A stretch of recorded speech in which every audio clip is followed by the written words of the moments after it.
थोड़ा लेमिनेट करा के इसको संभाल के रख लें, क्योंकि इसी से मेन रेफरेंस रहता है। इसमें जिस बैंक से आप जहां से भी आप अपना पेंशन पाना चाहेंगे उसकी डिटेल्स है, वहां पे आप इसको चेक कर लीजिएगा।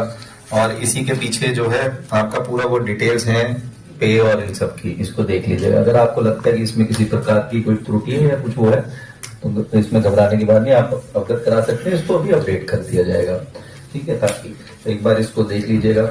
इसके अलावा आपको वैसे ही एक सर्विस सर्टिफिकेट और आपका ये मेडिकल का, इसमें आपके डिपेंडेंट्स के इसमें फोटोग्राफ और ये सब लगे हैं, तो इनको आप पूर्ण रूप से एक बार चेक कर लीजिएगा। आप लोगों को क्या क्या एग्जैक्ट पेमेंट हो रही है उसकी डिटेल्स भी आपको इस कागज के अंदर पूरा लिखा हुआ है।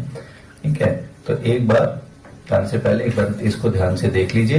कहीं आपको लगता है कुछ ऐसा है तो अभी बता सकते हैं, कोई इसके अंदर वो नहीं है।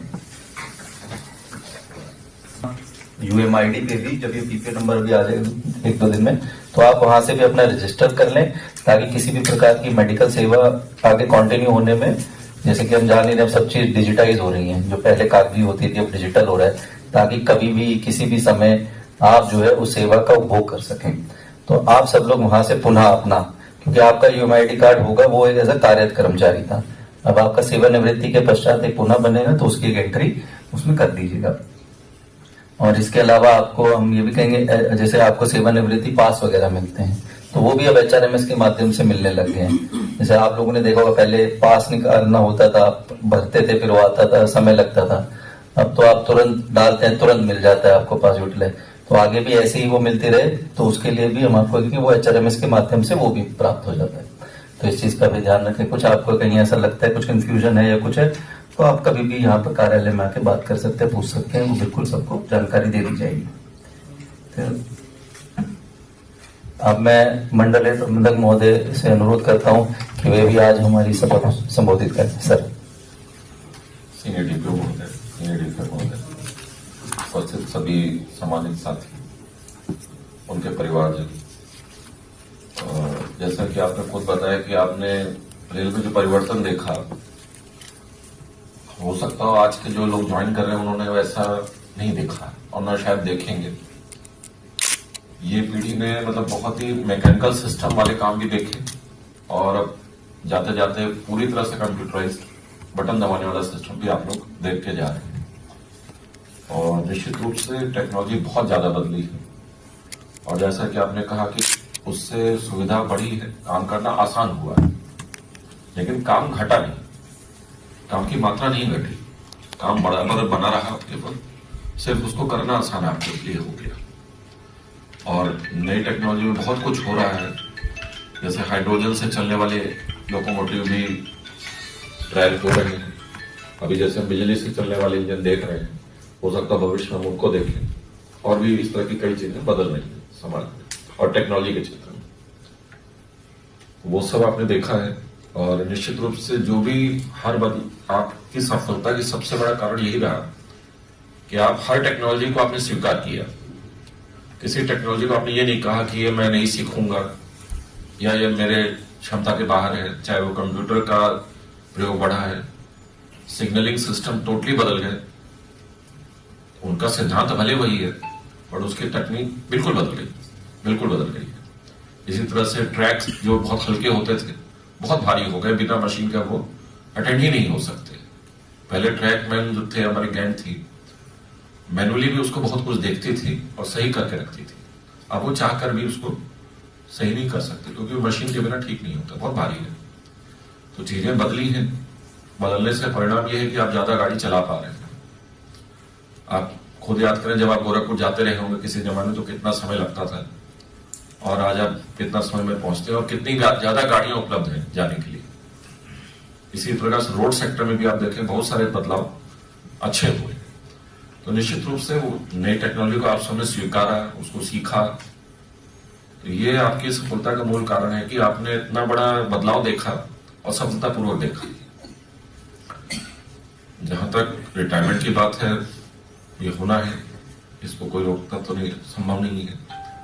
बट मैं दो ही चीज कहूंगा, एक तो पैसे का बिल्कुल ध्यान रखें, उसको संभाल रखें, काफी दूर तक आपको मदद करेगा और उससे भी ज्यादा मदद करेगा आपका स्वास्थ्य। ईश्वर की कृपा आपके स्वास्थ्य पे बनी रहे आप यहाँ तक स्वस्थ जीवन व्यतीत करते हुए आए हैं, स्वस्थ अपना पूरे स्वास्थ्य के साथ रेलवे को छोड़ रहे हैं, बट यही स्वास्थ्य भगवान करे आपका बना रहे।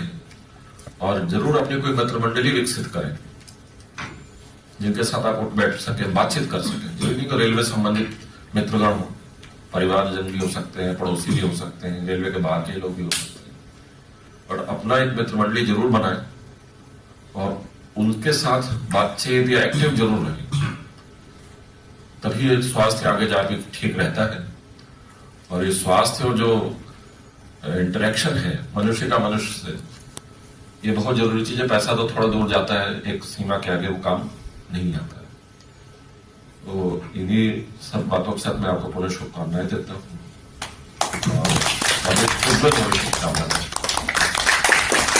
तो दोस्तों आपने देखा है कि जो रेलवे के बड़े अधिकारी है, रेलवे के डीआरएम है, सीनियर डिप्टी ऑफिसर है, उन्होंने कर्मचारियों को लेकर के उन्होंने बड़ी बात बताया है। उन्होंने कर्मचारियों को बताया है कि जो पेंशन है यह आपका हक है। और उसमें दोस्तों इस सम्मेलन में जैसा आपने देखा है कि इसमें कर्मचारी रिटायरमेंट हो रहे थे, तो उनको लेकर के डीआरएम महोदय जी ने उनको शुभकामनाएं दिए हैं और उनको आगे की ज़िंदगी के बारे में उन्होंने अपनी स्वास्थ्य पे विशेष ध्यान रखने को लेकर के बोले हैं। और जो पेंशन है और जो रिटायरमेंट के बाद जो पैसा दिया जा रहा है उनको लेकर के भी डीआरएम साहब ने उनको अच्छे तरीके से समझाए। और साथ ही उन्होंने जो डीआरएम महोदय उन्होंने ट्रैक मेंटेनेंस के बारे में भी बताया है कि पहले के ज़माने में ट्रैक मेंटेनेंस के जो वर्कलोड है अधिक था, बहुत काम था, लेकिन अब ट्रैक मेंटेनेंस का काम बहुत ही आसान हो चुका है। ट्रैक मेंटेनेंस ही भी नहीं और भी अलग अलग डिपार्टमेंट का काम रेलवे में अब बहुत ही आसान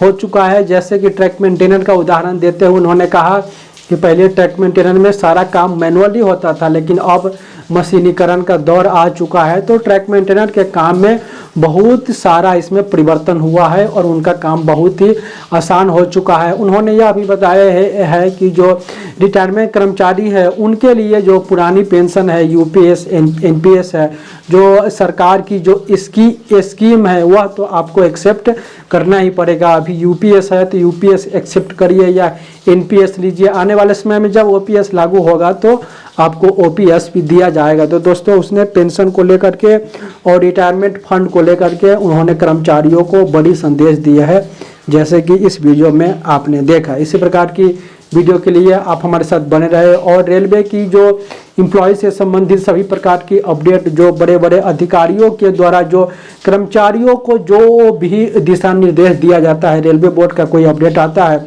तो मैं वीडियो के माध्यम से आप तक बताते रहता हूँ। इसी प्रकार की वीडियो के लिए आप हमारे साथ बने रहे। बहुत बहुत धन्यवाद।